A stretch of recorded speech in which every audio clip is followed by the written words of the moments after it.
what I'm going to do is this guy will just self-tapper in place, and that's fine, but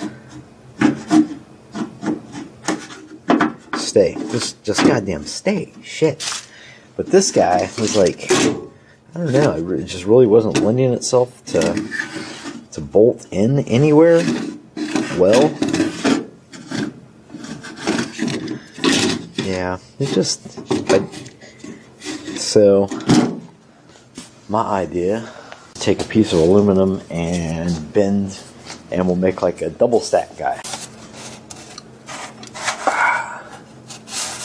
So, kind of like that. And it'll just kind of,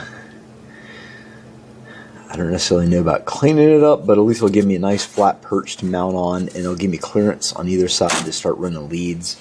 And it's only going to take like a couple seconds to do. So this is just an old piece I found, kind of sitting around in my pile.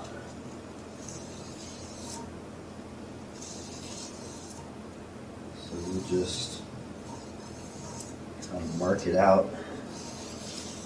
If I can get anywhere near here, we'll be doing pretty good. Spiderweb's all over that, so need to stomp that out. Cool thing about the shear is once you get one end whacked, that gives you a straight side to work with, and then you can just use it on either side's a rail. You can just use the rail to whoop.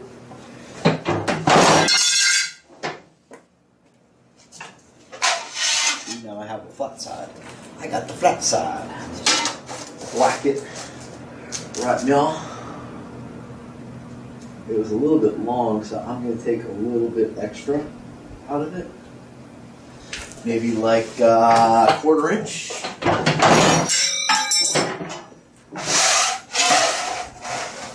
A little long that way too, so we'll take out like about a 3/4.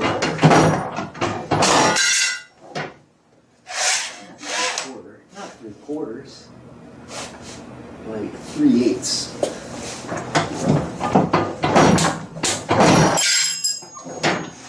Doesn't do math in his head well. So now we got a square piece out of a round piece.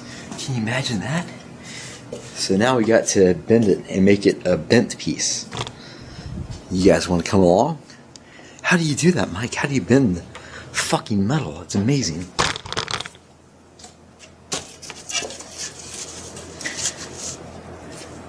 I'm going to go back and verify one more time with the cardboard that that's where I need the bend with this, and then we'll mark it and bend it.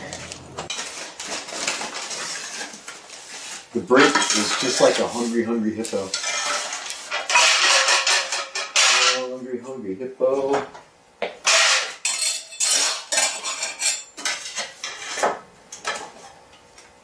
Hungry hippo. Anybody play that game?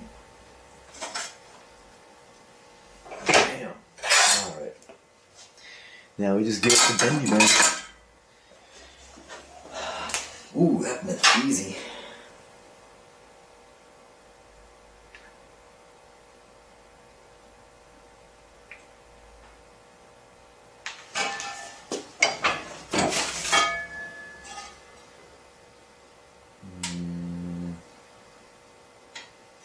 It's not a right angle, but it's pretty close, and I might not need a right angle, so let's go check and see what it looks like. See how it does. It fits in here pretty good. This guy will go on top of here. And that's pretty much like what we wanted. So I'm just gonna give it the old self-tapper, because on the inside it is, here is the top of the tire. So we are like a 1/2 inch forward of the top of the tire, and it doesn't even come close really to the inside here, so I'd probably tap it up here too.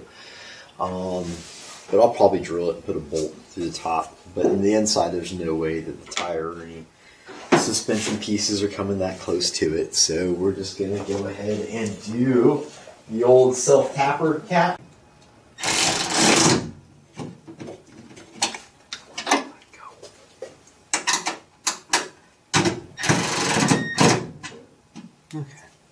I got the 4-gauge, they're called ring terminals, I learned the other day. And I got lots of 4-gauge wire, so I think what I'm going to do is run one of these guys from a post down to the starter. And I am then going to run one to the battery and run to the back of the car. So here goes nothing. In the vise, and I'm just putting some solder in, heat them up, put some solder on the inside.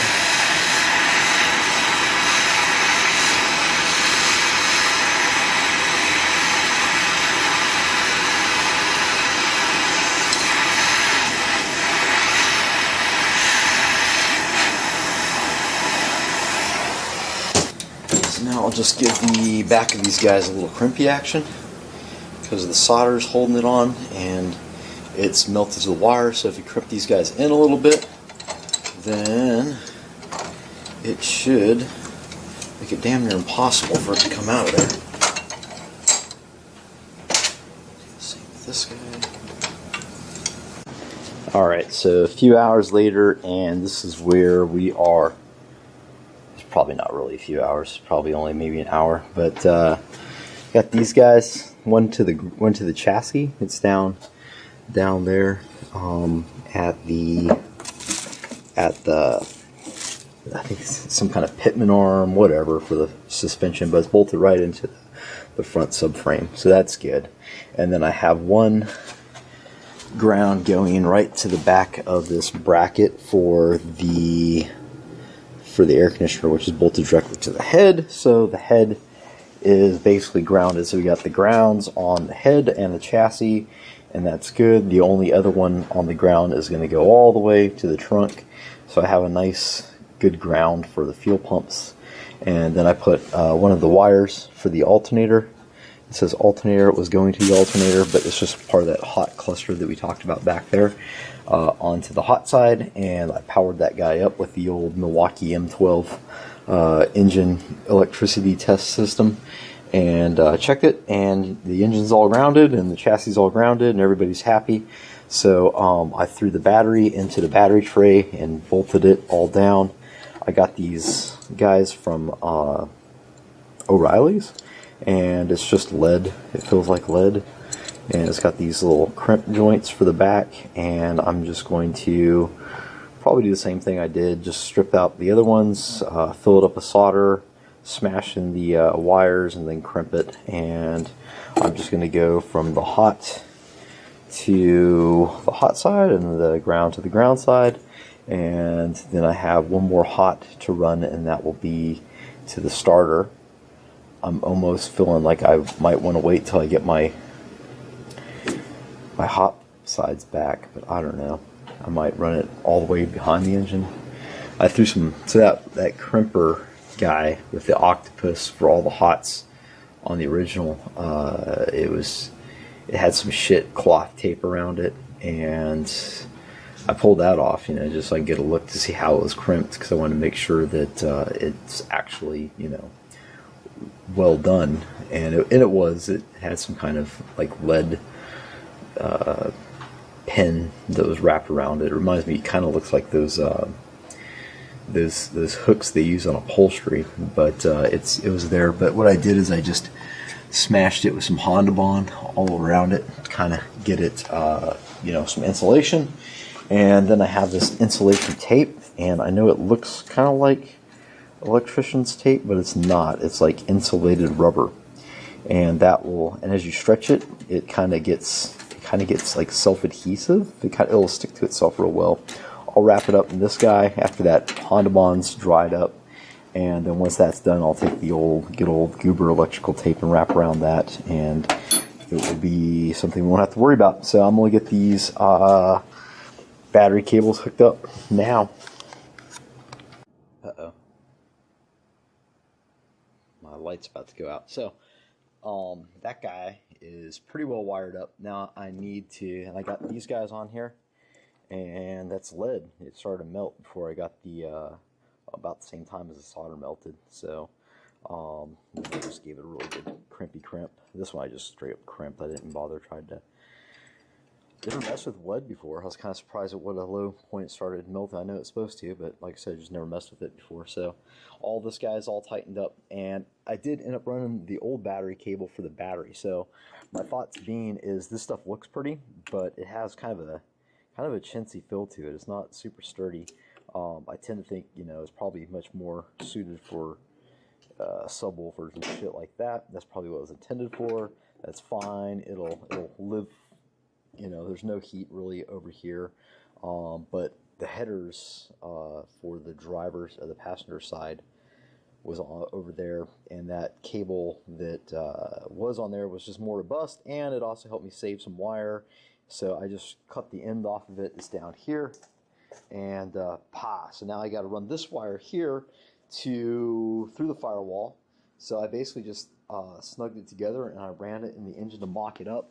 And I have a hole. You'll see this cable laying on the floor cut in half, and it's had some hose and whatnot to it, and it had this really nice garment, and it was the install for the cruise control that they did at the dealership, and this garment was a pain in the butt to get out. So I'm thinking that I'm going to reuse it for this guy since it was such a nice garment.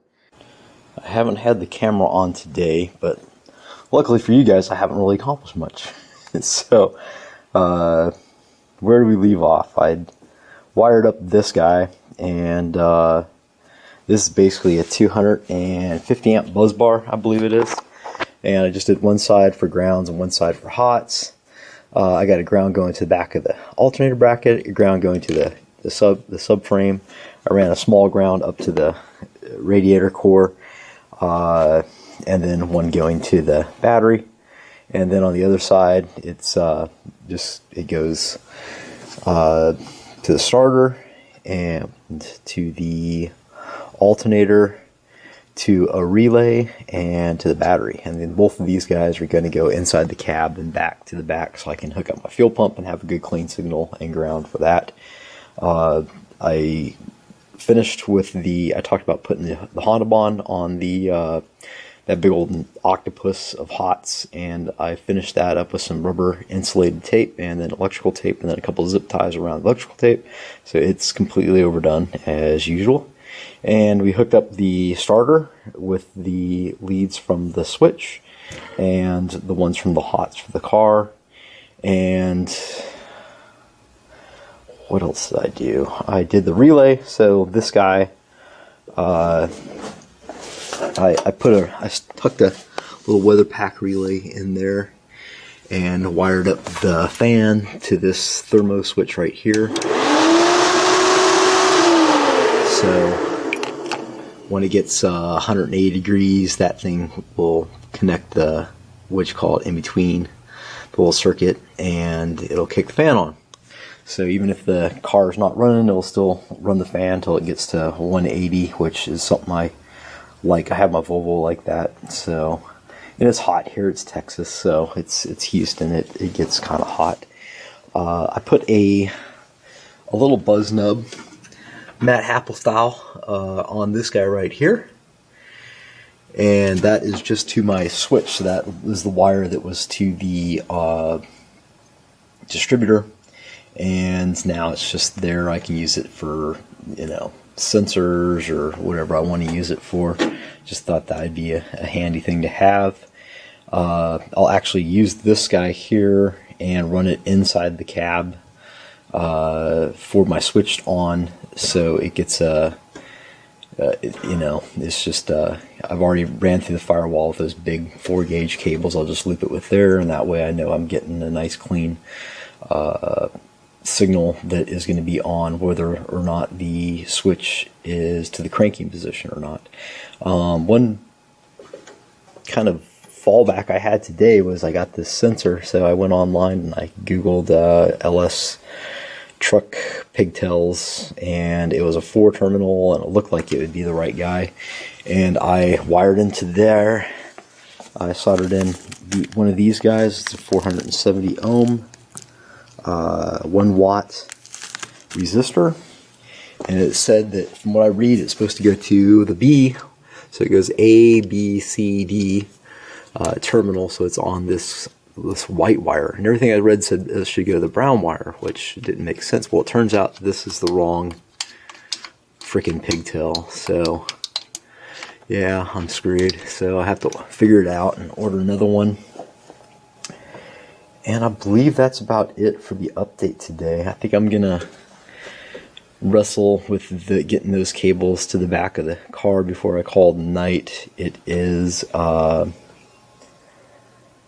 just a bunch of me monkey around in the interior, being uncomfortable, pulling off panels and trying to figure out how to get to the trunk, which won't be very entertaining. Well, it probably would be entertaining, but hopefully you're not dropping in to see that kind of entertainment. So I won't do that on camera. I'll just get those to the back, and then I can wire in the fuel pump relay, and I think I'll have most of the wiring done.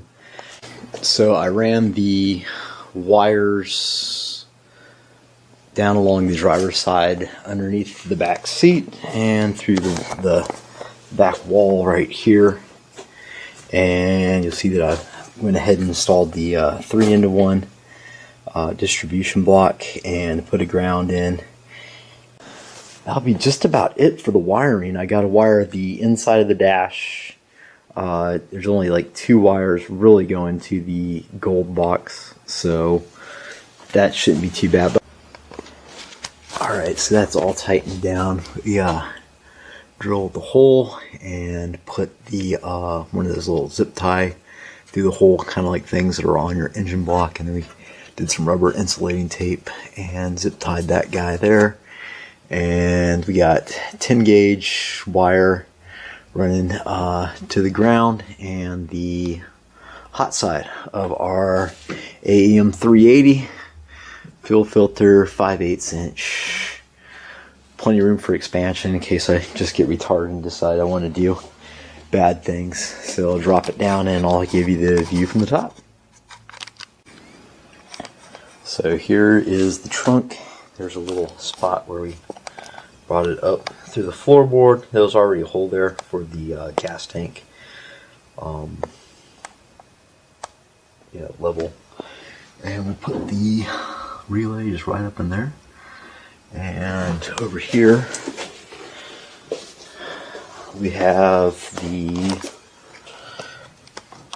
so I got the 2 4-gauge wires coming through to feed the breaker right there, and I just put a grounding post in, also ground it to the chassis just to get a nice clean positive and ground signal. So like I said, I got room there for expansion, so if we're ever running out of fuel or deciding to get crazy, then there's plenty of ways to expand that out in the future. For the inside of the car, originally I was thinking about running the ECU in the glove box, but the harness is tight in there, and it's not really doing me any good because I plan on playing with the car and throwing in, different sensors and just, kind of using it for a test mule.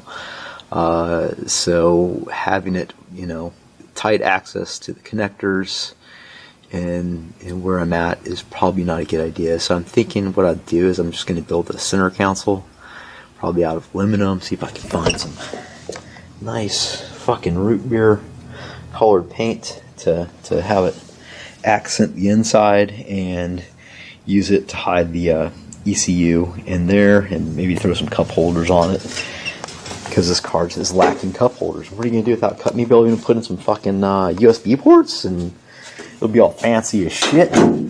So the problem with that is that the wiring harness, which is all done and all plugged in, is gonna have to be pulled back through the firewall. because of the way it's routed, I can't get those ECU connector heads, those the back square ports that go into the ECU. They won't fit through the space that I originally ran the wire.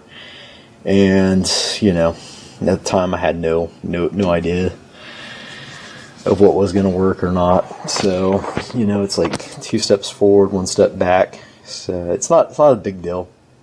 We'll just pop it off and feed it back through. Hopefully it goes relatively smoothly. Luckily I got almost the whole dash out now, so it should, if I get lucky, go a little bit smoother.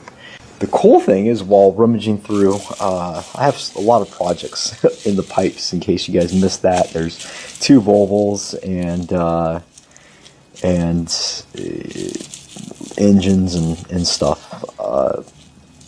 I had ordered a couple gold boxes from EFI Source because they're pretty badass products, and I ordered a 3-bar map sensor. I thought that it'd be the GM, kind of the old school, flat kind of thing with a nipple in the middle, and I would have to wire that in and run a line to it. But it looks like the one that Mike sent me, old Mopar Mike, was a direct replacement. So we're going to throw that in there and just call it done, hopefully. So that's good news. But I'm sure you don't want to watch me in this engine bay tugging and struggling and butt crack and all that good stuff. So I just will kind of give you an update. We'll struggle and yank and pull and get this out and shove it back through the firewall and get it properly mounted. And I'll show you updates if there's anything that comes up that's worth updating. After a lot of tugging and pulling, this is kind of the end result. Is this harness laying over here? We're just going to shove it through the firewall and get to work. Well, that was easy. Okay, gonna go get this another tip. Run all this stuff here on this end. All the sensors, they got to run through the firewall, and then this is the guy for the leads for the computer and the little relay. You got to hook up a key on and a key off, and then it's got different leads you can hook up, crazy stuff, which should be fun to play with once we get it all up together and running. So I'm going to run this back to the firewall and try to keep it simple, silly. We got the harness pushed back through the firewall and ran. This time I was able to kind of get a better idea of where I needed to run it to.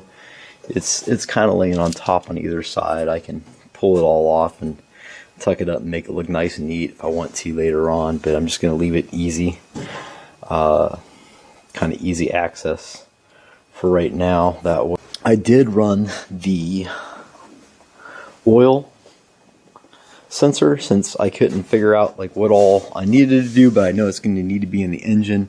While I had it easier access to it with the harness removed, I just took the wires that were connected to it. It's a blue, a gray, and a black, and I ran them kind of into the harness and inside the firewall with a blue, a black, and a white wire. And I'm saying that, so hopefully I'll post this on the YouTube video. If I forget, then I'll be able to go there and find out when it comes time to wire it. This guy fit. I'm pleased about that. We're just going to run it and troubleshoot it if it needs troubleshooting. But I feel like we're really kind of getting all the wiring's done, the plumbing's done.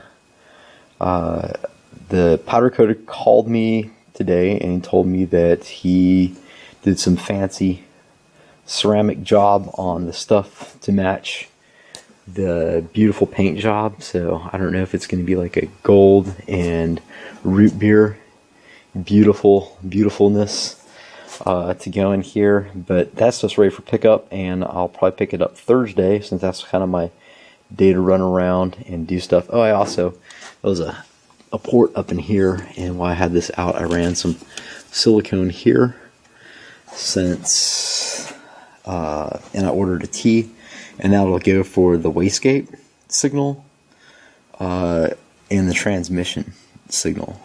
or I might just run I can't remember if my turbo has a port for the compressor to the wastegate or not, but I think that'd probably be a better signal, cleaner signal to pick it up off of. That way, you're actually getting whatever boost in the intake manifold versus just what's going through the compressor.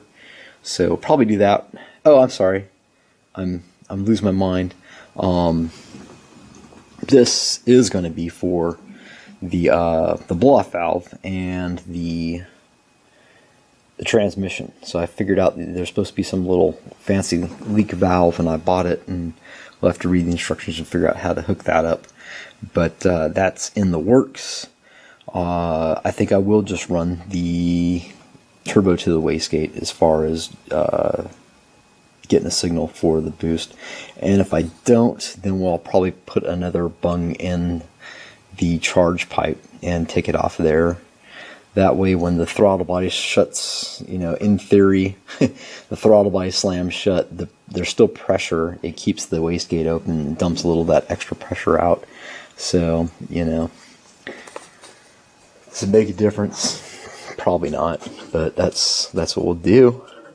And I gotta hook these lights back up. So anyway, I'm rambling and I'm tired, so I'm gonna call it a night, and that's where we stand for the evening. I threw power steering fluid in the vehicle and Dexmetric, I think it's called Dextron, but whatevs, you get the idea, into the car today, and I'm super stoked because look, here is the power steering pump, and you look, there's nothing, and then here is the automatic transmission, and you can look, well, about 500 isn't bad, right? So it looks like the tail shaft seal. It wasn't, now strangely enough, it wasn't leaking when I pulled it apart and drained the transmission. So either it sat there, got dry and cracked, which I doubt, or it just had zero transmission fluid in it, which I think is what the deal was. But that's not a big deal. We can change one of those. I have to drop it down. So let's drop it down. On the ground, and she is just looking beautiful. I might add, gorgeous. I go tomorrow to pick up all the turbo stuff that I had ceramic coated, and I believe that I'm at the point where I can start this guy. So I need to add water and oil, but the power steering's done, the transmission fluid, I mean, I gotta, once I get the engine running, I'll throw it in gear and let it spin a little bit and double check it, just to see where it's at. Oh, I need to get a belt. That's not gonna stop me from starting it, but it's an easy fix. And I am missing one injector. See what happens, I pull that thing apart. Do I have it over here? Man, my garage has just become a goddamn disaster. No, I don't. I took it inside just to make sure. I like to have these guys in front of me, these little adapter guys. I find, once you figure out what you need, it's best to have it sitting in front of you. This is an EV6 adapter to an EV1 adapter.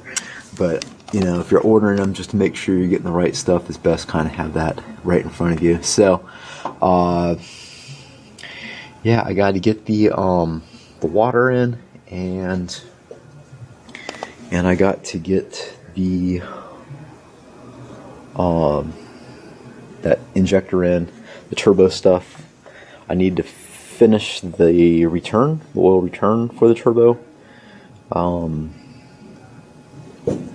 None of that is terribly difficult. I mean, there's like lots of little bits I got to do, and I can find reasons to get lost in the minutia, but I'm at a point where I'd like to just get it started and drive. So it's Thursday? No, it's Wednesday.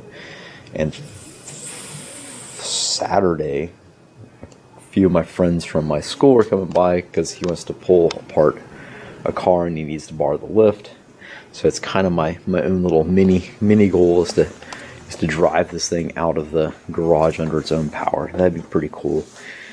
It does have, you know, lots of stuff going on, but to finish up the wiring, as far as the engine is concerned, all I need to do is plug in the gold box. I need to run a hot and a switch on, which is the wires that are right down there anyway. So I've already ran the wires and I just got to put it to it. So that should be it. But I'm kind of in a holding pattern, so what I'm going to do is I'm going to yank this hose off. I got the some of the gauges in.